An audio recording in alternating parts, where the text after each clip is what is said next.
Est-ce que le baptême est par immersion ou par aspersion? Le baptême est bien par immersion parce que tout le corps entier doit être sous l'eau, c'est-à-dire que le corps entier doit être immergé.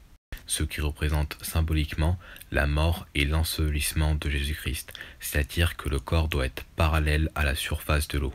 Et l'exemple type du vrai baptême, c'est le baptême de Jésus-Christ. Et donc c'est ce qui est dit dans Matthieu 3 du verset 16 qui dit « Et Jésus, après qu'il eut été baptisé, monta aussitôt hors de l'eau. Et voici les cieux lui furent ouverts, et il vit l'Esprit de Dieu descendant comme une colombe et venant sur lui. Et voici une voix du ciel disant « Celui-ci est mon Fils bien-aimé, en qui je prends grand plaisir. » On voit bien que Jésus-Christ est sorti hors de l'eau, c'est-à-dire qu'il a été immergé et ensuite sorti, et que Jean le Baptiste ne lui a pas aspergé ou mis quelques gouttes d'eau sur son front pour être baptisé. Non, c'est un faux baptême. Le baptême par aspersion est un faux baptême. Le vrai baptême est un baptême par immersion, c'est-à-dire le fait d'être immergé et ensuite d'être sorti de l'eau.